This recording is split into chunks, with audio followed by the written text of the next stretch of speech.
বুঝলে, দুধওয়ালা লালাকে বলে দিলাম চাকরি যাবার কথা। মালপত্র যেরকম যা দেয় তাই দিতে বললাম। ও নিয়ে চিন্তা নেই, পরের মাসে প্রথমে টাকা দিলেই হবে। কাজ নেই তো ল্যাপটপ নিয়ে কি করছো? দেখি নতুন কিছু কোম্পানিতে অ্যাপ্লাই করে যদি এক্সপেরিয়েন্স কাউকে নেয়। তুমি এত ব্যস্ত হইও না, আমার বৌদির বাবার অনেক চেনাশোনা, ঠিক একটা ব্যবস্থা হয়ে যাবে। তুমি এরই মধ্যে সবাইকে বলা শুরু করে দিয়েছো? আহা, না বলার কি আছে? আজকের দিনে সুপারিশ ছাড়া কিছু হয় নাকি? লোকজনকে হাতে রাখতে হয়, বুঝলে? সবাই কি তোমার মতো নাকি শুধু কাজ আর কাজ?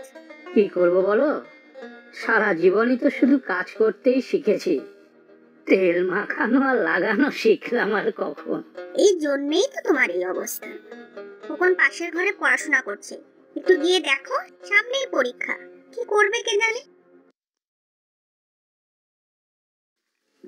কি গো, আবার ল্যাপটপ নিয়ে বসে আছো?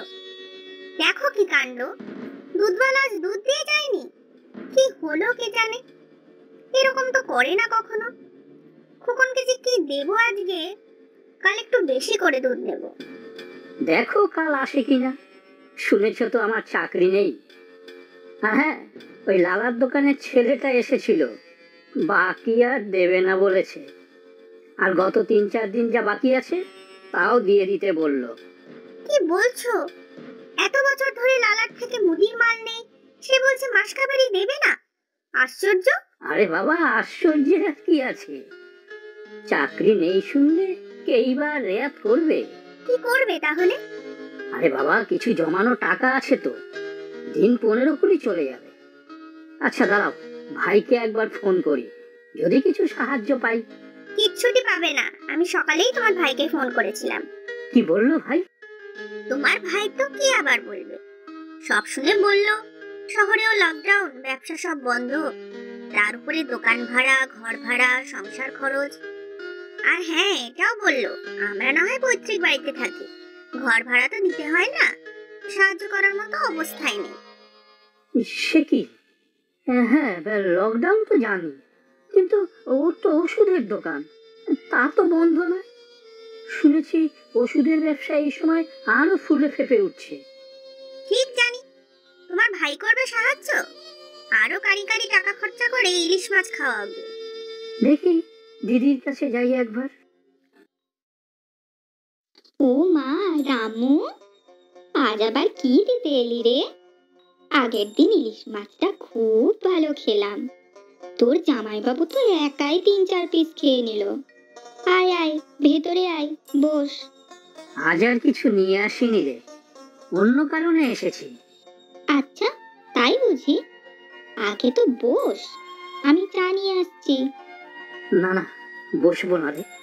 তুই তো জানিস দিদি, এতদিনে যা রোজগার করেছি তার সবই বাবার ধার দেনা, তোর বিয়ে আর অন্যদের আপদে বিপদে খরচা করে ফেলেছি।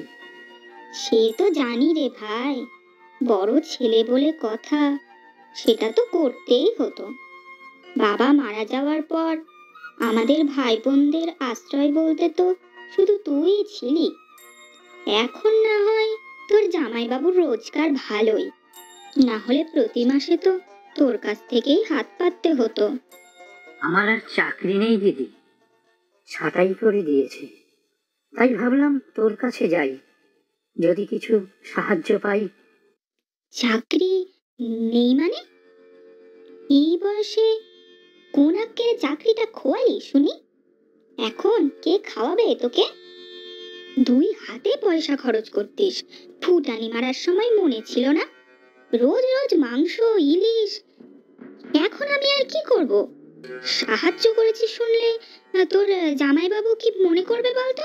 ছি ছি ছি ছি ছি, কি লজ্জার ব্যাপার। সেটাই তো ভাবছি, জমাও তো নেই কিছু, তাই তোর কাছে আসা। সত্যিই তো, বাপের বাড়ির লোককে সাহায্য করেছিস শুনলে জামাইবাবু খারাপ মনে করবে, তোর কাছে সেটা লজ্জার ব্যাপার হবে। ঠিক বলেছিস দিদি। হ্যাঁ রে ভাই, তুই ভগবানকেই ডাক, দেখবি সব ঠিক হয়ে যাবে। আচ্ছা, আমি যাই এখন, ভালো থাকিস তোরা।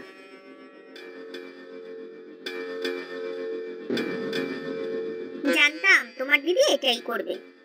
তোমার থেকে সাহায্য নিতে, ধার নিতে তোমার দিদি জামাইবাবুর লজ্জা হতো না? এখন সাহায্য করতে লজ্জা পাচ্ছে? সত্যি তোমার পরিবারটাই মহান। আচ্ছা, তোমার তো কত বন্ধু বান্ধব, বন্ধু অন্তঃপ্রাণ, তা তাদের কাছে বলে দেখো না। সবাইকেই একে একে ফোন করেছিলাম। কি বললো তারা? একজন সব শুনে বলল তারও একই অবস্থা, অন্যজনের আর্জেন্ট মিটিং, আর একজন বলল নেটওয়ার্ক প্রবলেম, কিছু শুনতেই পাচ্ছে না। আর তোমার প্রাণের বন্ধু কমল, তার তো শুনেছি অনেক টাকা। কমল তো হেসেই উড়িয়ে দিল, বলল ঠাট্টা করিস না, এখন কাজের সময়। বুঝেছি তোমার কেরামতি। কাল চলো সবাই মিলে বাপের বাড়ি যাই, কদিন থেকে আসি। বৌদির বাবাকে বললে একটা ব্যবস্থা করা যাবে। সে যাওয়াই যায়, তবে আমার আলাদা জায়গা একটু লাগবে, ল্যাপটপে বসে কিছু কাজ থাকছে। আমাদের বাড়িতে কি অসুবিধা, দোতলার ঘরটা তো তোমাকে ছেড়েই দেওয়া হয়, ওখানে বসেই না হয় চাকরির অ্যাপ্লিকেশন পাঠাতে থাকবে। খোকনার আমার ঘর তো আছেই।